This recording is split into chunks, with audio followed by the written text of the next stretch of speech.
So big news coming in from Mike Keegan that's given us all the latest on the Qatar takeover of Manchester United. That Qatar have permission to own both Manchester United and PSG, and we've had lots of reliable sources saying Qatar will win the race if they're allowed to have Man United and PSG competing in the Champions League. So more and more reliable sources corroborating on the fact that this Qatar takeover could be happening. We will get into details on that. Bayern Munich want Marcus Rashford, who was close to leaving Manchester United in 2019 and only has a year left on his contract. Is Rashford starting to look elsewhere? There's speculation that Rashford will be starting to look elsewhere for his career, potentially want to change, and Bayern Munich are the club interested in him. I don't know why he'd go to the German league, maybe La Liga, but the Premier League is where it's at. Rashi, what are you thinking? I do think with how happy he is under Ten Hag, he will sign a new contract, but we will get into that because there's speculation over Rashford leaving. And a Manchester United star has told they'll never play again, and the Mirror said that Greenwood will not play again this season and that he's looking to move abroad because it seems that he's not going to play again for United. So, hello and welcome back to Alice Talks Football. Welcome back to another video on the channel, updating you guys on all the latest Manchester United and transfer news. We will be back live tonight. I'm going to say like around 6, half 6, depending on stuff, to do a live kind of news show and all of that. Maybe talk about the Europa League game, Barcelona game and all of that. So we'll be back live tonight, so stay subscribed for that.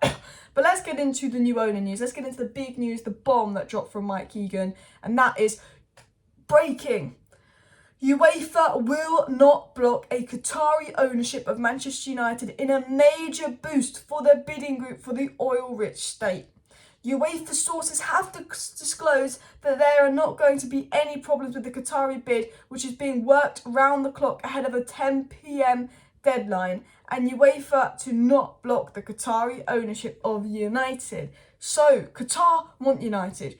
Qatar passionate, they want United, they want the full sale, that is confirmed. The Qatar believe that their bid will be the strongest. It's believed that Qatar's bid will be higher than Jim Ratcliffe's, higher than rivals. Qatar are desperate for United, they're desperate for the full sale. They do not want to let United go. But the one consideration they had was, will UEFA let this happen? And UEFA said to Qatar, we're not going to stop you if you want to own Manchester United. The Glazers spent a lot of time in Qatar. The Glazers are going to sell to whoever offers them the most money. Qatar have more money than Jim Ratcliffe. Potentially, we don't know what the Saudi investors and the US investors are going to bring to the plate. It could be Saudi or US investors. Qatar could get outbid. Qatar aren't stupid. I don't think they're going to give the Glazers the $6 billion they want because United's not worth $6 billion. But the news coming out, and news what was said by reliable sources, is the expectation is if Qatar are allowed to own United and PSG, they will be the next owners of United. That was the belief, that's the expectation, and it's been confirmed UEFA will not stop them. So now we know for sure UEFA will let them own United, and we know for sure that Qatar are making a bid. This is looking good, this is looking positive. I think we are very close to Qatar ownership. However, the reason I won't say we're going to get Qatar owners, even though some people are going on the bandwagon saying this is Qatar confirmed, all of that, the reason I won't say we've got Qatar owners is because I might know what Jim Ratcliffe offers, but I don't know what this Saudi Arabia bid offers. I don't know what these American investors offer. I don't know if the Glazers have got an offer for a minority stake that they might take. You know, I don't know what other rivals are going to offer. The belief is Qatar's bid will be the strongest and that no one will be able to match Qatar, and they're determined to be the next owners of United. They want the Premier League. Football's in the Premier League now. Very Premier League focused. But as I said, I don't know, the intentions of other people. So a lot of people getting on the bandwagon saying this is Qatar confirmed, la. We'll have to wait and see what the others do, but I think this is very strong, and I think Friday the bids come in. I think next week we get an indication of who's winning the bidding race, and I do think the next month and a half is going to be absolutely massive, because I've said this before, if we get the Glazers out and we get Qatar in and we back the fuck out of Eric Ten Hag, and with Man United we already generate a crap load of money, we are golden. We are absolutely golden. Now, let's get into the next story. Marcus Rashford to Bayern Munich. Now, Rashford's only got 1 year left on his contract. United are working to extend that, but with the form he's in, Rashford could play for any club in the world right now. My thought process is Marcus Rashford is born and bred. He loves Manchester United. He's playing incredibly well under Eric Ten Hag. Eric Ten Hag's helped rejuvenate him in that sense. Why would he want to leave? New owners, projects dying under Ten Hag. Surely he'll sign a new contract. Manchester boy, I think he will. However, in the past, Rashford has looked away. He's looked at PSG. He's looked at Barcelona in the past. He did say once in an interview about 2 years ago, one day he would like to play abroad. So there is that, will he go abroad? Now, I don't think he'll go to Bayern Munich. However, I understand why Bayern Munich would want him. I think he's better off going somewhere else if he was to go abroad. But we know Bayern Munich are interested in United, and it was said that Bayern Munich are keeping an eye on Rashford's situation. They are aware that Manchester United activated their option to extend his deal until 2024. The club likes Rashford's and performances, but they know they have no chance unless he becomes a free agent, because Man United are going to ask for a shit ton of money for Rashford. But it was said FC Barcelona were in talks to sign Marcus Rashford in 2019. He would have joined the club on a free in 2020 as Luis Suarez's replacement. However, at the last moment, the player thought it was too much change. And that was true. I think Ollie kind of convinced him to stay. But we know that Marcus Rashford was very close to going to Barcelona. We know that there was a point where he did actually speak about going abroad. And I do think if he becomes a free agent next summer, he could be tempted by abroad. I think with new owners coming in with Ten Hag's relationship with Rashford, I think he would be silly to leave United. However, he is going to be 26 next season, in the prime of his career. If he wants Real Madrid, if he wants Barcelona, if that's genuinely his dream, that's what he'll do. But I think he's a Manchester boy. I think the Premier League is levels ahead of La Liga. I think League Earn is just boring. For me, Rashford might leave. He might definitely, because there's offers, there's people that want him.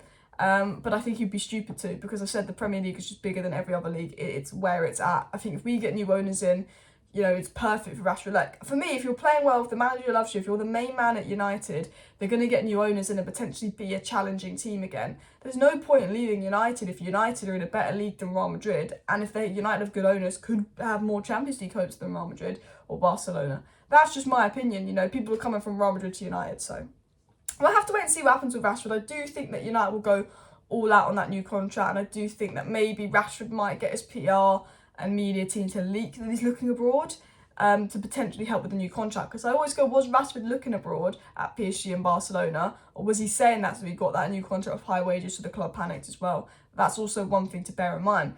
But talking about a player who will not play for United again, the Mirror said that Mason Greenwood will not play for United again this season. And it was also said that Fenerbahce are looking to sign a Manchester United youngster who may never play for the club again, and that Greenwood was suspended by Manchester United last year after the charges were placed against him, and Manchester United recently released a statement on Greenwood after the charges against him were dropped. However, Man United confirmed they would conduct their own process before allowing Greenwood to return to the club, and that reports are coming out saying that it's difficult to see Greenwood ever playing for Manchester United again, and a move away from England seems the most realistic opportunity. And I'll be honest, I don't think Greenwood's ever going to play for United again. People will say that he's not been charged, but I think when those audio notes were released, I feel like too much damage has been done in that sense. It was so horrific, they were so graphic, that I think United have come to the conclusion that sponsorships are pressuring United not to let them back. People in the women's team don't want to back. There's certain people in the first team that don't want to back, certain staff that don't want to back. People have very conflicting opinions on if should he be let back or not. But he's not been charged. He's been here since he was a boy. We've got a duty of care. And other people are like, no, we've heard that, we've seen that, we cannot let him back. He's paid off a witness. People think that. There's a conflicting view over whether he should be let back or not. I think this is something that the Glazers will go, you know what, stall this as much as you can and leave this for the new owners to deal with. I think, Murta and Arnold are weighing up, would it cost us more to keep or sell Greenwood? Because if we keep Greenwood, we might have to buy a striker. However, 1, will he be the same player? 2, will it cost us sponsorships? 3, will it cost us the team momentum? Or B, sell Greenwood, and on a cheap, let him go. And I think for me, what I'm hearing is Greenwood's probably never going to play for United again. I think he'll go abroad. Which, I think people will say it's a shame. And look, I guess in a sense it's a shame because what potential he had. We thought that he was the star for the future. He was the number 9. He was brilliant. He was going to be our long-term number 9. He was fantastic, especially before Ronaldo came in when he was the number 9. And I guess it's a shame in that sense of this guy was meant to be the number 9. But you can't say it's a shame after what's happened. And I think, you see Thomas Partey playing for Arsenal. I think United might look and see what Man City do with Benjamin Mendy. But I do think, going abroad, probably the best thing, because at the end of the day, whether Greenwood was really innocent or not, if he's at United, just imagine what the stadium and the crowds and the away games are going to be like. We already get chants about him as it is. It's way more publicised than Thomas Partey. And that's the only sympathy I have for Greenwood, is that he gets 10 times more attention than Thomas Partey. And people forgot about Thomas Partey because Arsenal didn't do the appropriate thing and suspend Thomas Partey. Man United and Man City suspended their players because Arsenal didn't do the appropriate thing and suspend Thomas Partey because they are, they care about football more than morals. People think that Thomas Partey is more innocent than he is. But I think, the best thing for United to do is let Greenwood go, let him go abroad, because, we don't want to upset players at the club, we don't want to upset people at the club, we don't want to upset fans, we don't want to upset sponsorships. We're in a good place under Ten Hag. We can just sign a new striker and, you know, Greenwood, adios, in my opinion. Smash a like, smash a subscribe, live tonight, see you then, bye.